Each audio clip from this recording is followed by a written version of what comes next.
Deus colocou um texto. Essa palavra está no meu coração, que eu vou pregar para vocês, desde terça-feira. Terça-feira esteve aqui conosco a pastora Eugênia. Quem não conhece a pastora Eugênia, é aquela pastora que veio geralmente uma vez ao ano aqui para o nosso país. Grande amiga nossa. E ano passado ela não veio. Ano passado eles compraram um canal de televisão. Imagina só que pensa. Onde ela tem a igreja dela, tem uma emissora de TV lá no Paraná. E ela ano passado não veio, mas esse ano sim. Então ela veio na semana passada, ministrou um encontro de mulheres, na sede, no congresso anual. E na terça ela pregou aqui. Foi uma glória, irmãos, foi uma glória. Eu nem divulguei o culto, porque na verdade ela não tinha dado 100% de certeza que conseguiria estar aqui. Então eu achei melhor nem divulgar. E foi uma bênção. A glória de Deus desceu neste lugar. Então desde terça essa palavra está no meu coração e eu gostaria de partilhar com vocês. Eu vou ler um texto que está em Jó 42. Jó 42. Diz assim a palavra de Deus. Jó está antes de Salmos. Jó 42. Glória a Deus.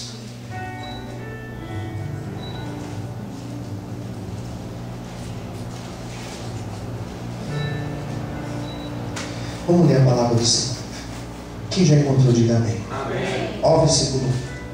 Então respondeu Jó ao Senhor: bem sei eu que tudo podes, e nenhum dos teus pensamentos pode ser impedido. Quem é aquele, dizes tu, que sem conhecimento encobre o conselho? Por isso falei do que não entendia, coisas que para mim eram maravilhosíssimas, e que eu não compreendia. Escuta-me, pois, e eu falarei, e te perguntarei, e tu ensina-me. Com ouvir dos meus ouvidos ouvi, mas agora tirei os meus olhos. Por isso me abomino e me arrependo no pó e na cinza.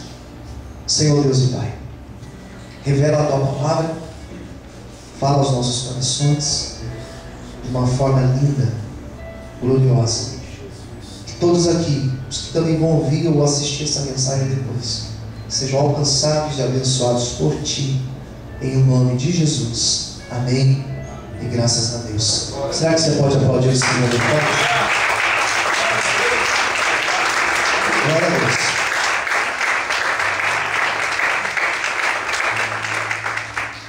Se tivesse que sintetizar para vocês em uma frase, se tivesse que fazer um prefácio do livro de Jó, com uma frase apenas, eu colocaria, se fosse o primeiro versículo do livro de Jó, eu colocaria que nós vamos ler uma poesia dramática sobre o sofrimento inexplicável do homem injusto. Essa seria a minha frase.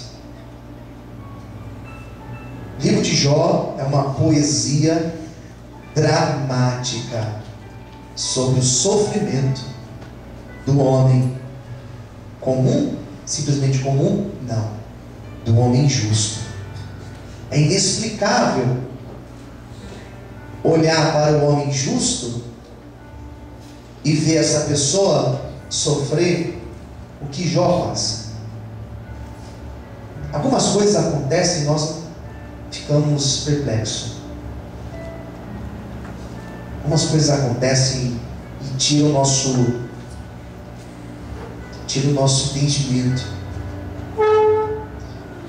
Uma das coisas que tem mexido muito comigo é acompanhar o sofrimento do nosso irmão, do diácono Juninho, em cima de uma cama, no hospital.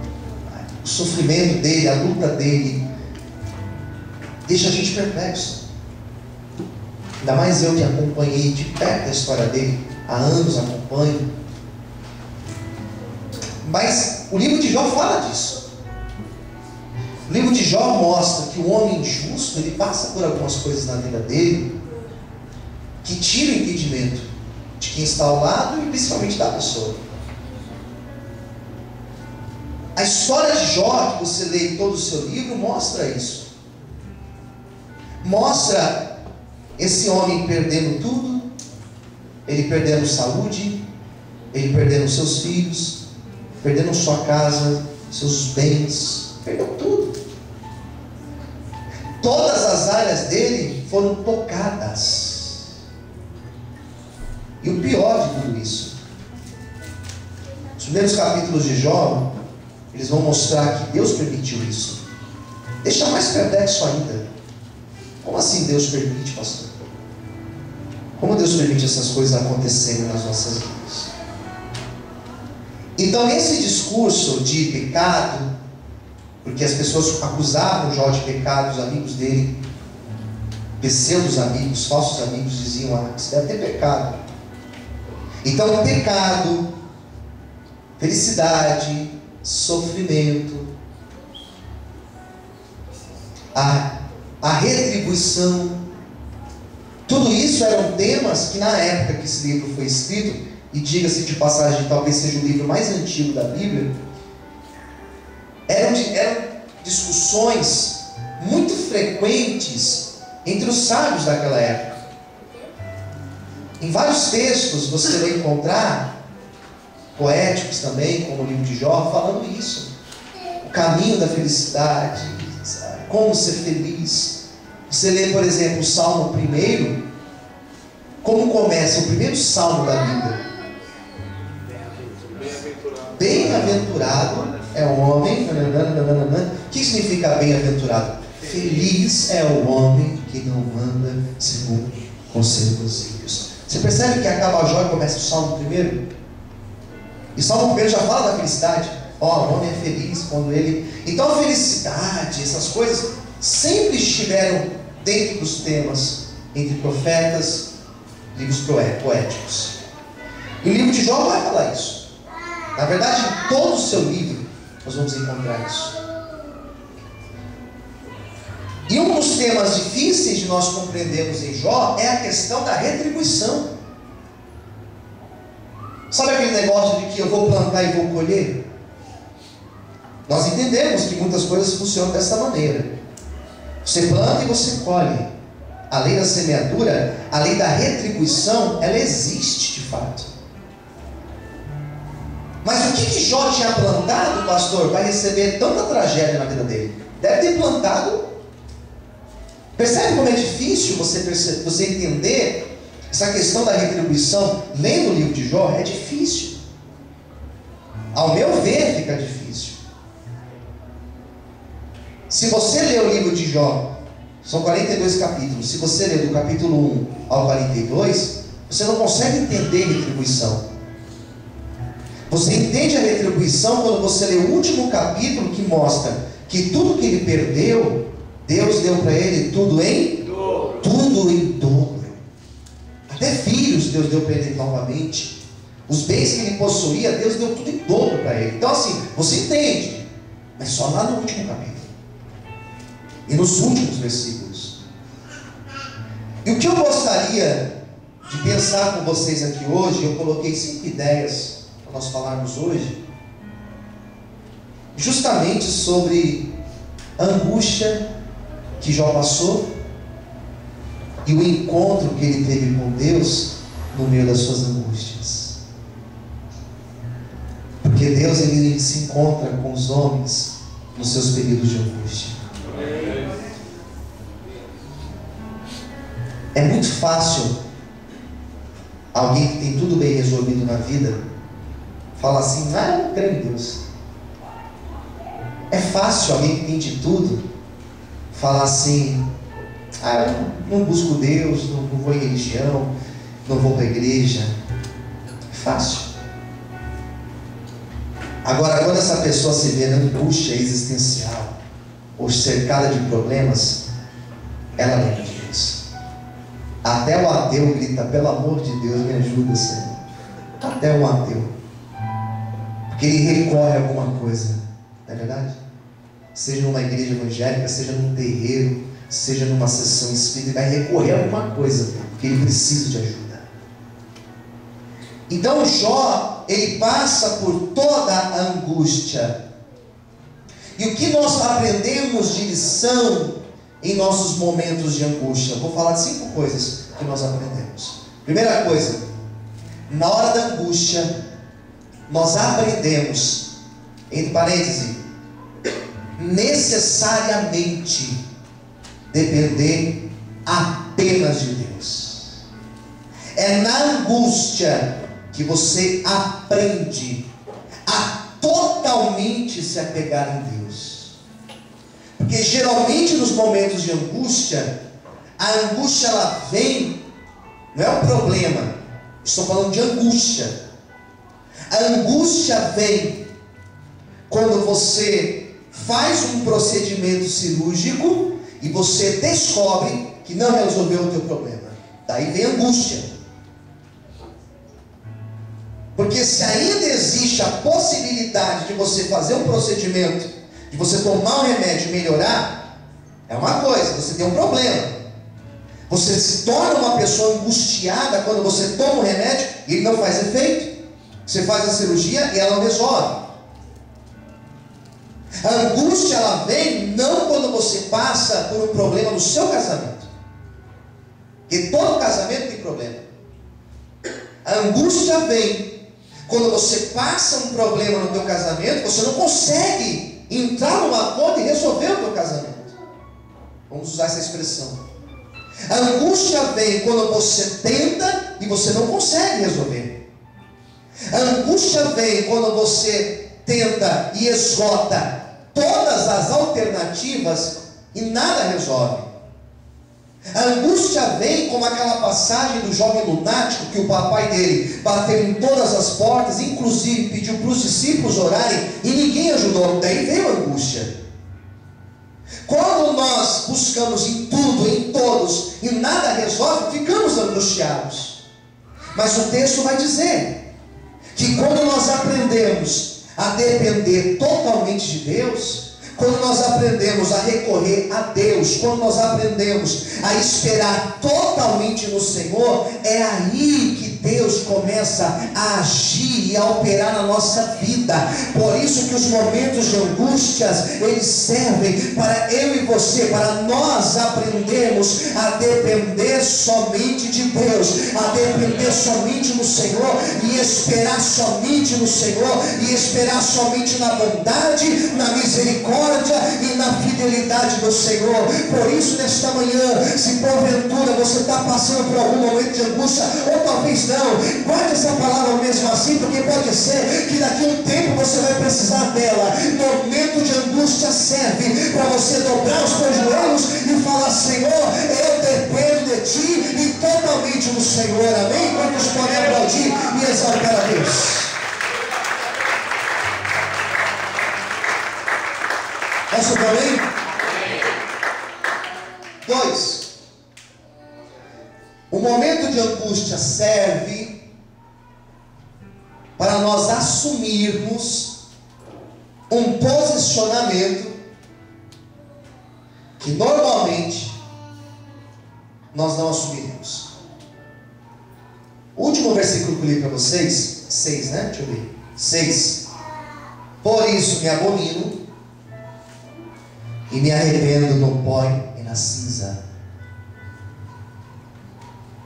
Essa expressão, cinzas, era uma expressão, era um ato que eles tinham antigamente. Diz a Bíblia que eles se cobriam de cinzas. Eles se arrependiam, eles colocavam a cara no pó, né? Não é colocar pó na cara, né? Tem mulher que passa pó. Mulher e homem também. Tem homem que passa pó, tá? Mas eles colocavam a cara no pó como sinal de arrependimento. Ponha a sua cara no pó. Talvez assim haja esperança para você. Se arrependa. Jó assume uma posição que talvez ele jamais assumiria se não tivesse passado por uma angústia. Quando nós passamos por momentos de angústia, nós assumimos posições que normalmente seria até difícil de assumir. Você muda algumas coisas, algumas formas de pensar. Você abre mão de algumas coisas. Você muda algumas coisas na sua agenda. Você se posiciona em algumas coisas. Vou tentar explicar melhor. Quando nós estamos na angústia, nós mudamos. Nós nos adaptamos. Nos tornamos pessoas melhores, mais humildes. Nós aprendemos que somos iguais aos demais. Tem pessoas que antes de servirem a Deus, eram pessoas, eu conheço, né? Que eram pessoas arrogantes, eram pessoas que tinham dificuldade de lidar com o outro, ainda mais se o outro fosse pobre. Daí passou a angústia, se tornou uma pessoa mais humana. Quem está me entendendo, diga amém. Ele assume uma outra postura. Porque a angústia ela vai moldando a pessoa, vai lapidando a pessoa. O texto de Jó mostra, eu não estou dizendo que Jó é arrogante, mas ele ensina que Jó assume uma postura, percebe? Então nós mudamos algumas coisas e nós abrimos mão de coisas, mudamos por causa da angústia, por causa do sofrimento que nós estamos passando. E coisas que dificilmente mudaríamos sozinhos, na angústia nós mudamos. Quem entendeu, diga amém. Amém. Transformações que dificilmente seríamos transformados sem nenhuma intervenção externa, divina, nós mudamos. Então não é difícil você passar pela angústia e depois disso você ser uma outra pessoa, porque a luta transforma. Experiências de luta transformam a pessoa. Jó era o mesmo, pastor, do capítulo 1 para o capítulo 42? Não, ele era uma outra pessoa. Como também, depois das grandes lutas que nós passamos, nós nos tornamos outras pessoas. Amém. E se hoje você está no meio de uma luta, de um turbilhão de problemas, não se preocupe, porque Deus está te ensinando e com certeza Ele quer um posicionamento teu, Ele quer transformar alguma coisa na sua vida. Por isso seja sensível ao agir de Deus na tua vida. Amém? Todos podem aplaudir o Senhor nessa manhã. Mais forte as palmas.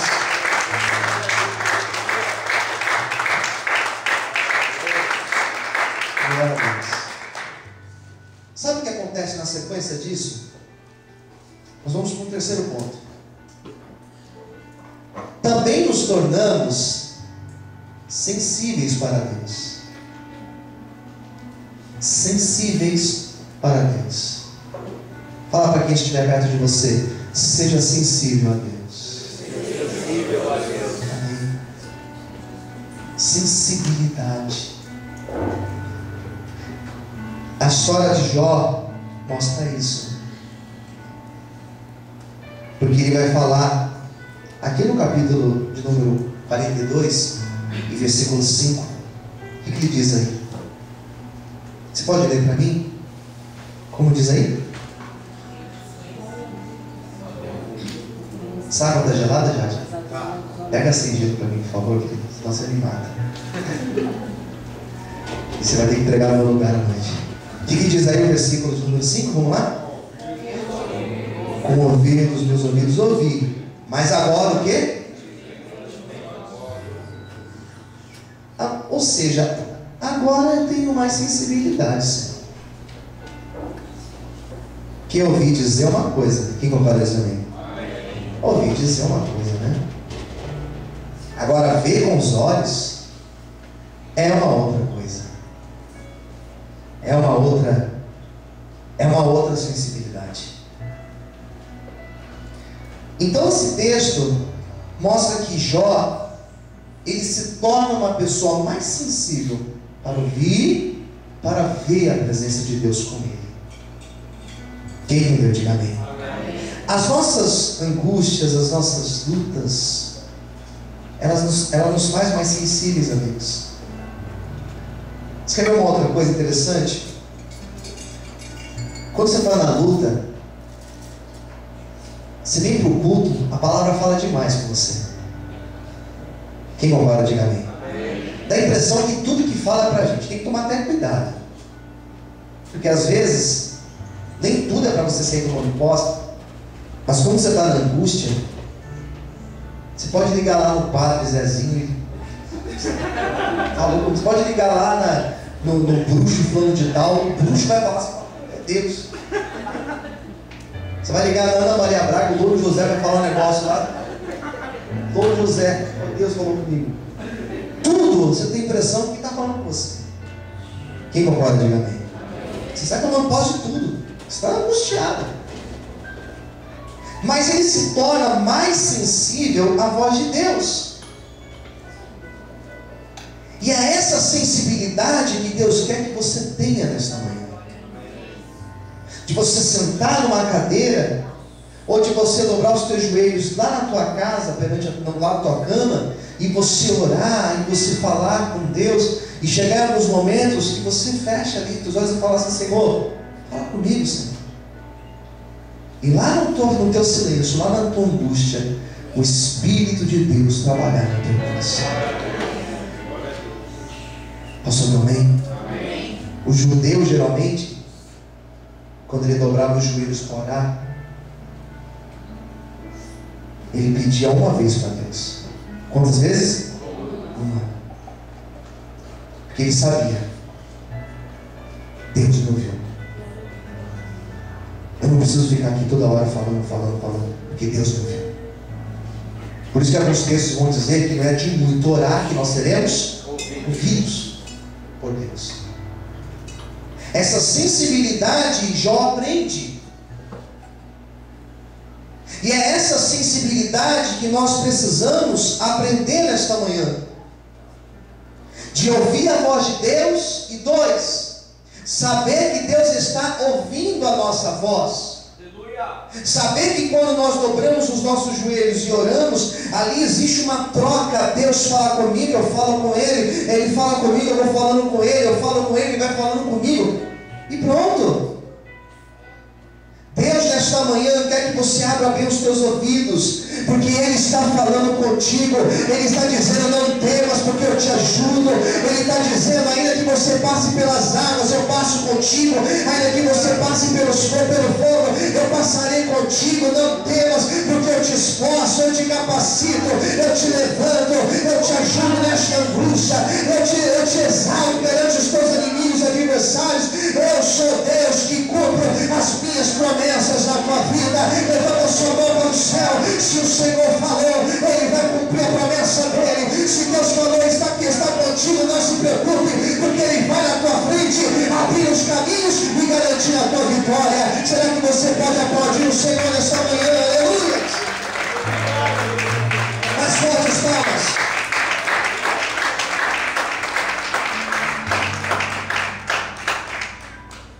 Em quarto lugar, o que nós aprendemos ao ter essa sensibilidade?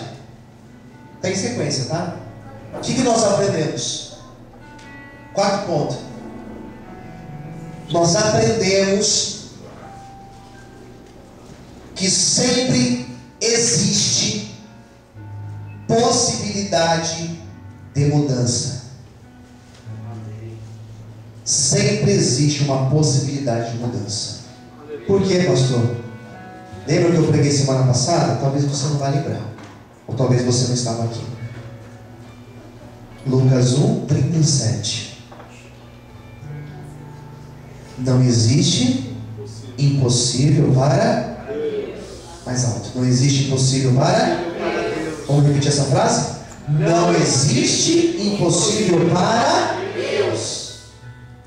Sempre existe possibilidade de mudança. Sempre.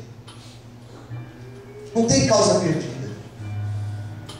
Não tem diagnóstico que Deus não possa reverter. Eu estou encarando essa luta do Juninho, do nosso irmão Diácono, Eu estou encarando dessa maneira. No meu caso, na minha vida, eu posso dizer que Deus mudou um diagnóstico na minha vida. Porque pelo diagnóstico clínico que eu já tive, quando eu tive um traumatismo craniano, que o meu caso era sério e que talvez eu não iria sobreviver, ou que eu ficaria com sequela. Aqui está a Amanda, que quando foi ter esse príncipezinho no colo dela, teve uma síndrome rara, né? Teve uma síndrome chamada síndrome de HELP, é isso? Ficou entre a vida e a morte. Os médicos também. Está aí, firme e forte para a glória de Deus. Meu pai está ali, 28 dias em coma. Os médicos disseram, não tem jeito. Está aí para a glória de Deus. Não existe causa perdida para o Deus que nós servimos. Por isso eu leio o livro de Jó e eu aprendo que sempre existe possibilidade de mudança. Não conheço o teu problema, a tua angústia, mas eu te digo nesta manhã, debaixo do sangue de Jesus, que para a tua história ainda existe possibilidade de mudança. Será que você pode aplaudir e glorificar o Senhor? Aleluia! Existe sim uma possibilidade de melhorar, de mudar, de transformação, de restauração, de restituição. Posso ouvir um amém? Amém. Não tem perdido. Para Deus não tem. Para Deus não tem. Quem entendeu? Diga amém. Para Deus não.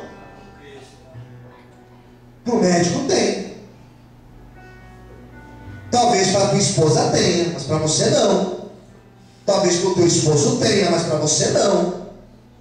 Não sei qual é o nível de intimidade que o esposo ou que a esposa tem com Deus. Eu creio que não existe possibilidade que Deus não possa mudar. Não existe problema que Deus não possa mudar. Posso ouvir amém? Amém. Daqui a Alcione. Você não trouxe tua filha hoje, né, Alcione? Filha dela linda também. Nasceu com um problema seríssimo nos 2 pés, né, Alcione? 360 graus para trás. 160 graus para trás. 160. Era totalmente virado. Os pezinhos da filha dela nasceu para trás, assim, para trás. Quando nasceu, meu Deus, eu acompanhei ela e o Marcelo. Que luta! E um belo dia ela me abre essa porta aqui. Aleluia. Trouxe a filha dela para a gente apresentar aqui na igreja. Glória a Deus! A filha dela já estava grandinha. Eu lembro como se fosse hoje. Ela soltou a menina ali atrás, a menina veio correndo aqui no meio do corredor. Os pés perfeitos. Aleluia! Para a glória de Deus. Amém? Cadê as palmas para Jesus? Meu Deus. Olha como vocês estão muito acompanhando aqui hoje.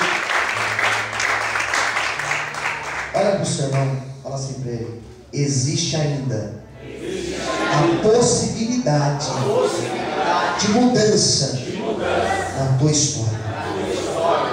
Amém. Muitos acreditavam que Jó ia morrer naquela miséria, naquele estado, mas Deus foi lá e mudou, virou o cativeiro. O texto mostra bem essa expressão. Eu acho lindo esse texto, porque o texto de Jó vai falar bem claro isso. Versículo 10. Deus vira. Fala para o teu irmão do lado, vai ter uma virada na tua vida. Vai ter uma virada. Olha só o 10. Deus vira o cativeiro de Jó. Começou a orar pelos amigos dele. Enquanto ele orava pelos amigos dele, Deus estava abençoando a tua vida. Quando você está aqui, Deus está abençoando a tua casa, a tua vida. Quando você ora por alguém, Deus está abençoando você. E o versículo 12 fala que Deus abençoou o estado dele, tudo em dobro.